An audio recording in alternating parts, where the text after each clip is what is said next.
भी मैं तो एक ही बात कहूंगी कि हर घर में गायें बंधे, हर घर के माँ चाहती मेरा बच्चा फर्स्ट आए। तो बच्चों के ऊपर इतना प्रेशर है, विचार साझा करती है तो उनको हौसला मिलता है। एक एग्जाम्पल मैं आपको बताना, दयानंद की तरह विचारों पे चलती। विचार बहुत बड़ी ताकत है, इंसानियत से बड़ी कोई जाति नहीं है। ये जो गांव है, कोई भी रास्ते नहीं होते, किसी भी फील्ड में हो पसीना बहाना पड़ता है। जो पसीना बहाता है तो इतिहास भी। जय हिंद दोस्तों, नमस्कार। सावन का महीना और खास बात है कि आज है महाशिवरात्रि। जगह जगह पे बम बम भोले के नारे लग रहे हैं। उसी कड़ी में आज गांव का नाम है, क्या नाम है? ढाणी गारण। ढाणी गारण बच्चे ने बता दिया है। और वहां पर शिवलिंग की स्थापना की गई है, खास बात है। और साथ में यहाँ गौशाला भी है। और उसी उपलक्ष्य में आप नाम तो जानते होंगे, लेकिन फिर भी बता देता हूँ। बेटी है हिसार की, हरियाणा की, देश की, जिसने की बड़े बड़े पहाड़ों पे फतेह हासिल की है। पर्वत का जो है ना, बोलते सीना झुका दिया है अपने कदमों में। और आज हमारे साथ, नमस्कार जी। नमस्कार भाई साहब, शुक्रिया आपका, बहुत बहुत धन्यवाद। क्या कहेंगे आज इस पवित्र दिन, पवित्र अवसर पे एक गांव ढाणी गारण में हो आप? सबसे पहले तो मैं पूरे देश को इस शिवरात्रि के पर्व पर बधाई देती हूँ। और ढाणी गारण के सभी मेरे चाचाओं सभी को बधाई देती हूँ कि उन्होंने इस पुण्य काम के लिए आज शिवलिंग की स्थापना की है। और गौशाला, जहाँ हमारी गौ माता को हम एक माता का दर्जा देते हैं। और भारतवर्ष की सबसे बड़ी विशेषता यही है कि हमारी गौ माता हमारे लिए सर्वोपरि है। और जब भी मैं तो एक ही बात कहूंगी कि हर घर में गायें बंधे, हर घर के अंदर एक गौ तो जरूर होनी चाहिए। और आज दर्शनगिरी महाराज ने बहुत ही अच्छी ये शुरुआत की है। गांव के लिए एक अच्छी पहल है। गांव में एक अच्छा माहौल बनेगा और बच्चे भी अच्छी दिशा में बढ़ेंगे। गांव के अंदर एक धार्मिक माहौल बनेगा, क्योंकि मेरा देश धार्मिक है। तो मुझे बड़ी खुशी हो रही है कि आज गांव ढाणी गारण में इस एक अच्छे शुभ कार्य की शुरुआत हुई। गांव छोटा सा है, लेकिन लोगों का देखने में आगे दिल बड़ा है। काफी संख्या में यहाँ पहुंचे हैं, पूरा दिन से आ रहे हैं। क्या कहेंगे लोगों का?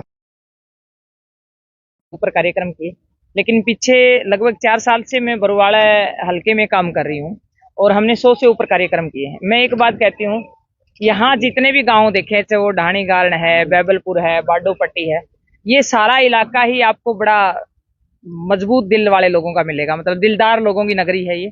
और जब भी मैं गई हूँ तो यहाँ पर सबसे बड़ी खूबी जो मैंने देखी है, जाति हर चीज से ऊपर उठ करके, मतलब यहाँ पर इंसान की बहुत बड़ी वैल्यू है और आपस में एक दूसरे को आदमी चाहता है। तो मुझे बड़ी खुशी होती है जब भी मैं आती हूँ। आज ढाणी गारण में खड़ी हूँ तो यहाँ जब भी मेरा आना हुआ है गांव के अंदर, स्कूल के कार्यक्रम में, पंचायत के कार्यक्रम में, वैसे भी चाची ताइयों से डोर टू डोर मिलने में, तो बड़ा प्यार और स्नेह मिला है। तो गांव का एक बहुत अच्छा प्रेम भरा माहौल है। ये बहुत बड़ी खुशी की बात है और एक अच्छा मैसेज देता है ये इलाका।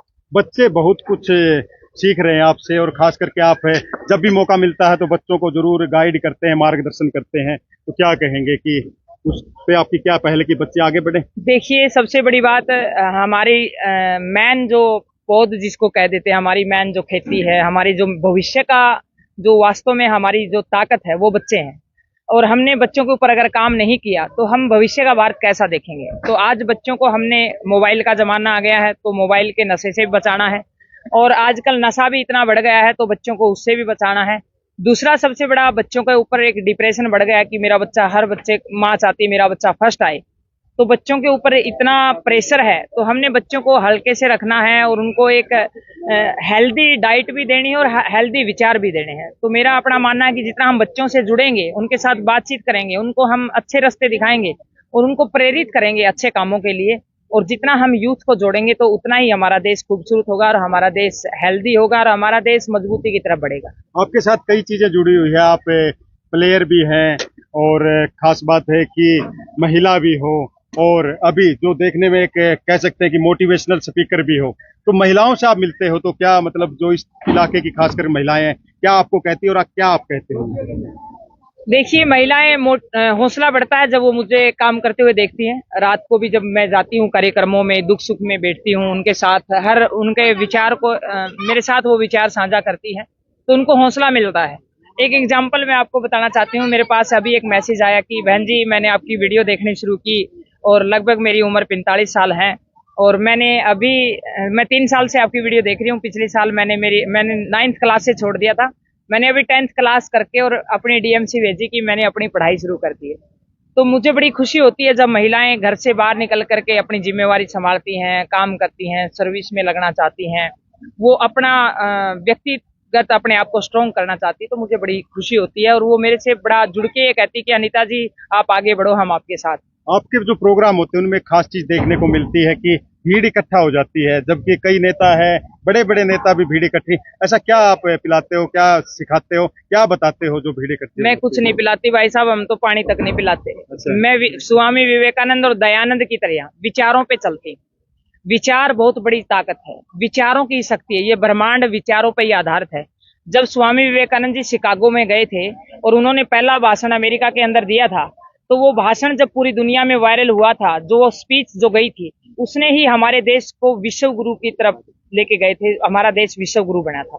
तो विचारों की सबसे बड़ी पावर है। मैं एक ही बात कहती हूँ कि बच्चों को आप गाड़ी बंगले कुछ मत दें, उनको अच्छे पॉजिटिव विचार दें, उनको एक ऐसी विचारधारा से जोड़ दीजिए ताकि वो आने वाले समय में एक अच्छे इंसान बने।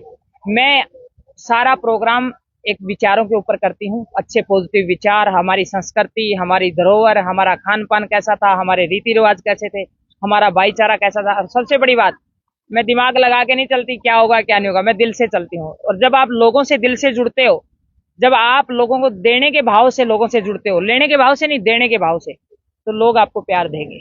बढ़ता हुआ नशा और जातिवाद पे आप क्या कहेंगे? देखिए, मैं एक ही बात कहूंगी, इंसानियत से बड़ी कोई जाति नहीं है। ये जो गांव है, कोई भी गांव हिंदुस्तान का, वो मिनी भारत है। वहां विभिन्न जातियां एक इंसान के रूप में रहती हैं। पड़ोसी ही पड़ोसी के काम आता है, तो वो किसी भी जाति का हो। तो मेरा ये मानना है, ये जाति का असर हमारे दिमाग पे नहीं होना चाहिए। इंसान सबसे बड़ी दुआई है इंसान की। और नशे को लेकर के अपने बच्चों के साथ बातचीत करें और उनका ख्याल रखें कि वो पूरा दिन टाइम कहाँ बिताता है, किस दिशा में रहता है, किस किस की संगत में रहता है, उसने एक्स्ट्रा टाइम कहाँ लगाया। पेरेंट्स का इतना सा जिम्मेवारी मैं जरूर कहूंगी उनका, कि इतना दायित्व तो बनता है कि भाई वो से कितने, मानती हूँ मैं, बहुत सारे पेरेंट्स मजदूरी करते हैं, बहुत सारे इनकम सोर्स नहीं है, उनके पास टाइम नहीं होता बच्चों को संभालने के लिए, फिर भी अपने बच्चे को ध्यान रखें कि वो पूरा दिन टाइम कहाँ लगाता है।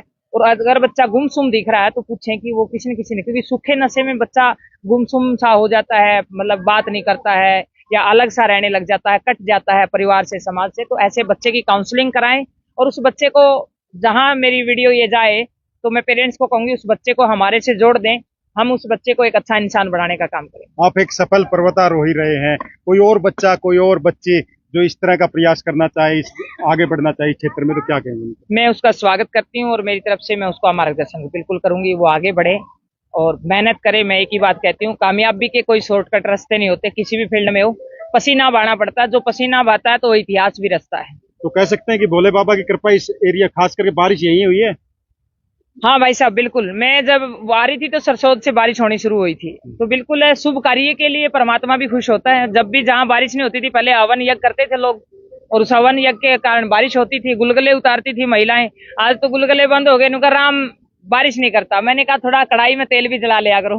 धन्यवाद आपका बहुत बहुत। तो हमारे साथ अनीता कुंडू जी, प्रसिद्ध पर्वतारोही और एक सक्सेस उन्होंने हासिल की है देश के लिए, अपने गांव के लिए, हिसार के लिए, पूरे हरियाणा के लिए। उम्मीद करता हूं कि और भी जो बच्चे बच्चियां इस फील्ड में जाना चाहते हैं, आगे बढ़ना चाहते हैं, इनसे बहुत कुछ प्रेरणा लेगी। इसी उम्मीद के साथ मैं देवजात कैमरा पर्सन राहुल के साथ ढाणी गार्डन से मिलेंगे जल्द ही अगली अपडेट में। तब तक के लिए जय हिंद,